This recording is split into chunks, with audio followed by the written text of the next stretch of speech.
తెలంగాణకు భారీగా పెట్టుబడులను సమీకరించడమే లక్ష్యంగా ముఖ్యమంత్రి రేవంత్ రెడ్డి బృందం సింగపూర్ దావోస్ పర్యటనకు వెళ్లింది. 6 రోజుల విదేశీ పర్యటనలో భాగంగా ఆయన ఢిల్లీ నుంచి సింగపూర్ వెళ్లారు. అక్కడ 3 రోజుల పర్యటన అనంతరం దావోస్ వెళ్లనుంది తెలంగాణ బృందం. ఈ బృందంలో మంత్రి శ్రీధర్ బాబుతో పాటు పరిశ్రమల శాఖ ఉన్నతాధికారులు ఉన్నారు. సింగపూర్ దావోస్ టూర్లో అగ్రశ్రేణి కంపెనీలతో తెలంగాణ సర్కార్ ఒప్పందాలు చేసుకోనుంది.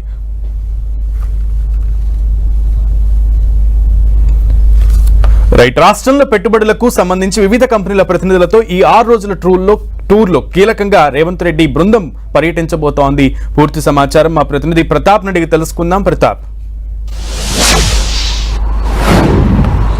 ఈ రోజు నుంచి కూడా సీఎం రేవంత్ రెడ్డి బృందం విదేశీ పర్యటన చేస్తుంది. ముఖ్యంగా సింగపూర్తో పాటు దావోస్ ఈ 2 దేశాల్లో కూడా పర్యటన చేసి రాష్ట్రంలో భారీ పెట్టుబడులే లక్ష్యంగా కూడా పనిచేయాలని చెప్పేసి నిర్ణయించారు. ఇప్పటికే దీనికి సంబంధించి కూడా కార్యాచరణ అంతా కూడా సిద్ధం చేస్తున్నారు. గత ఏడాది ఏదైతే దావోస్ పర్యటనలో భాగంగా దాదాపు 40,000 కోట్ల పైచిలకు పెట్టుబడులను ఆకర్షించారో సేమ్ ఈసారి కూడా పెద్ద ఎత్తున నిధులను ఆకర్షించే విధంగా కూడా పెట్టుబడులు ఆకర్షించే విధంగా కూడా పనిచేయాలని చెప్పేసి దిశానిర్దేశం చేసుకుని వెళ్ళడం జరిగింది. అయితే నిన్న రాత్రి ఢిల్లీ నుంచి బయలుదేరిన బృందం అంతా కూడా ఈరోజు సింగపూర్లో పర్యటన చేయనుంది. ఈ రోజు నుంచి 3 రోజుల పాటు సింగపూర్లో పర్యటన చేయనున్నారు. సింగపూర్లో బిజినెస్ సమ్మిట్లో పాల్గొని అక్కడ వివిధ కంపెనీల ప్రతినిధులతో సంబంధించి వారితో భేటీ అయ్యి ఇక్కడ తెలంగాణలో పెట్టుబడులు పెట్టడానికి ఉన్న అవకాశాలన్నిటి కూడా వివరించనున్నారు. ముఖ్యంగా మొత్తం దేశం మొత్తంలో తెలంగాణకు సంబంధించి ముఖ్యంగా హైదరాబాద్ ఉన్న ఆపర్చునిటీస్ ఎలాంటివి ఉన్నాయి అనేది, దీనివల్ల పెట్టుబడులు పెట్టడానికి గమ్యస్థానంగా ఏ విధంగా ఉందనే అంశాలన్నింటినీ కూడా వివరించే అవకాశం ఉంటుందని కూడా ఇప్పటికే అధికారులు చెప్తున్నారు. దీనికి సంబంధించి ఒక రోడ్ మ్యాప్ కూడా ఏర్పాటు చేసుకోవడం జరిగింది. చెప్పండి ప్రతాప్. అయితే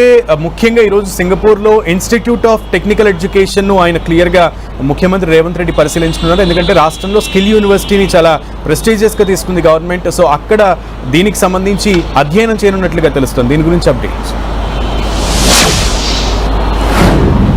డెఫినెట్ గా ఖచ్చితంగా ఈ 3 రోజుల పాటు సింగపూర్ లో ఉండనున్నారు కాబట్టి స్కిల్ యూనివర్సిటీకి సంబంధించి అక్కడ ముఖ్యంగా టెక్నికల్ అంశానికి సంబంధించి కూడా స్కిల్ డెవలప్ దానికి సంబంధించి కూడా సీఎం రేవంత్ రెడ్డి కూడా మొదటి నుంచి కూడా ఫోకస్ పెట్టడం జరిగింది. ఇక్కడ తెలంగాణలో ఇప్పటికే స్కిల్ యూనివర్సిటీ కూడా ఏర్పాటు చేశారు కాబట్టి అక్కడ ఐటీఓ నుంచి కూడా అక్కడ నుంచి అక్కడ ఉన్న సంస్థ నుంచి కూడా ఇక్కడ ఒప్పందం చేసుకోవాలని చెప్పేసి ప్రభుత్వం నిర్ణయించింది. దీనికి సంబంధించి కూడా ఇప్పటికే ఒక ప్లాన్ కూడా చేసుకున్నారు సంబంధించి కాబట్టి ఖచ్చితంగా ఈ రోజు అక్కడ ఉన్న స్కిల్ యూనివర్సిటీని కూడా పరిశీలించిన తర్వాత వీటితో పాటు అక్కడ భారీ పెద్ద ఎత్తున ఉన్న మాల్స్ను కూడా పరిశీలించనున్నారు. అక్కడ మాల్స్ను పరిశీలించి ఆ మాల్స్కు సంబంధించిన ఈ విధంగా ఉన్నాయి. దానికి సంబంధించి ఇక్కడ తెలంగాణలో ఇప్పటికే కొన్ని పెద్ద మాల్స్ ఉన్నాయి కాబట్టి వాటితో ఇంకా పెద్ద మాల్స్ను ఏర్పాటు చేసేందుకు ఇప్పటికే ఔటర్ రింగ్ రోడ్ తర్వాత ఔటర్ రింగ్ రోడ్ పరిసర ఏరియాలో కూడా కొన్ని క్లస్టర్లు ఏర్పాటు చేశారు కాబట్టి అక్కడ ఆయా ప్రాంతాల్లో కూడా ఏర్పాటు చేస్తే బాగుంటుందని ఒక ఆలోచన కూడా ప్రభుత్వం ఆలోచన చేస్తుంది. వీటన్నిటిని కూడా అక్కడ వివరించి ఆయా కంపెనీలతో ఒకటి బాగా కంపెనీ ప్రతినిధులతో కూడా చర్చించి వారిని ఇక్కడ పెట్టుబడులు పెట్టే విధంగా ఆకర్షించడం చేయాలని చూస్తున్నారు. మొత్తం మీద 3 రోజుల పాటు ఈ రోజు నుంచి 19 వరకు సింగపూర్ లో పర్యటన చేస్తున్నారు. 19 తర్వాత 20 నుంచి దావోస్ లో పర్యటన చేయనున్నారు. దావోస్ లో వరల్డ్ ఎకనామిక్ ఫోరం ఉంటుంది కాబట్టి అక్కడ దానికి సంబంధించి మొత్తం వరల్డ్ కు ప్రపంచ దిగ్గజ కంపెనీలు అన్నిటి కూడా దావోస్కి వస్తాయి. అక్కడ దావోస్లో అన్ని కంపెనీలకు సంబంధించి ఇక్కడ ఉన్న తెలంగాణకు సంబంధించి ఇప్పటికే ప్రతి ఏడాది కూడా అక్కడ వివరణ చేస్తూ తెలంగాణ ప్రభుత్వం చాలా పెద్ద ఎత్తున నిధులు అయితే పెట్టుబడులను ఆకర్షిస్తుంది కాబట్టి ఈసారి గత ఏడాది 40,000 కోట్ల పెట్టుబడులను ఆకర్షించింది కాబట్టి ఈసారి అంతకు మించి ఇంకా ఎక్కువగా ఆకర్షించాలనే ఒక లక్ష్యంతో పెట్టుకున్నట్టు కూడా తెలుస్తుంది. చెప్పండి. అయితే దావోస్ లో ఈసారి జరిగే ఈ సమ్మిట్ లో ముఖ్యమంత్రి రేవంత్ రెడ్డి బృందం 4th సిటీ ప్రస్తావన చేసేటువంటి అవకాశం ఎంతవరకు ఉంది? అలాగే దాని నుంచి నిధుల సమీకరణ చేసేటువంటి ఆలోచన ఏమైనా ఉందా?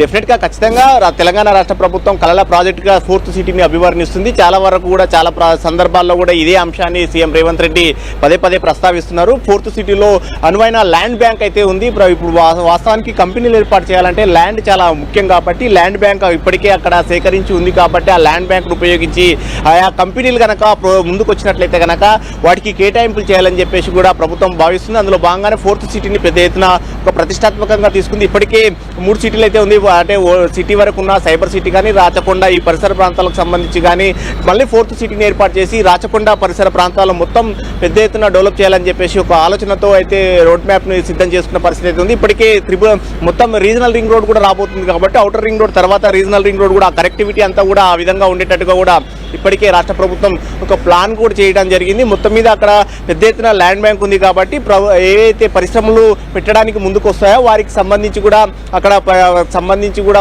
భూములు కేటాయించాలి, వారికి ప్రోత్సాహకాలు ఇవ్వాలని చెప్పేసి తెలంగాణ ప్రభుత్వం భావిస్తుంది. ఇప్పటికే సింగిల్ విండో విధానంలో పరిశ్రమలకు ముందస్తుగా వారికి అనుమతులు వేగవంతంగా ఇవ్వాలని చెప్పేసి ప్రభుత్వం నిర్ణయించింది. ఇప్పటికీ గత ఏడాది దావోస్ పర్యటనలో దాదాపు 40,000 కోట్ల పెట్టుబడులు వచ్చాయి కాబట్టి ఈసారి ఎక్కువగా పెట్టుబడులు వచ్చే విధంగా కూడా పెట్టుబడులు ఆకర్షించే చేయాలని చెప్పేసి కూడా ప్రభుత్వం ఒక లక్ష్యంతో పనిచేసుకుంది. మొత్తం మీద ఈ 6 రోజుల పర్యటన పూర్తి చేసుకొని మళ్ళీ ఈ నెల 24న తిరిగి సీఎం రేవంత్ రెడ్డి బృందం తెలంగాణకు హైదరాబాద్కు రానుంది. Sunil. Okay Pratap, thank you.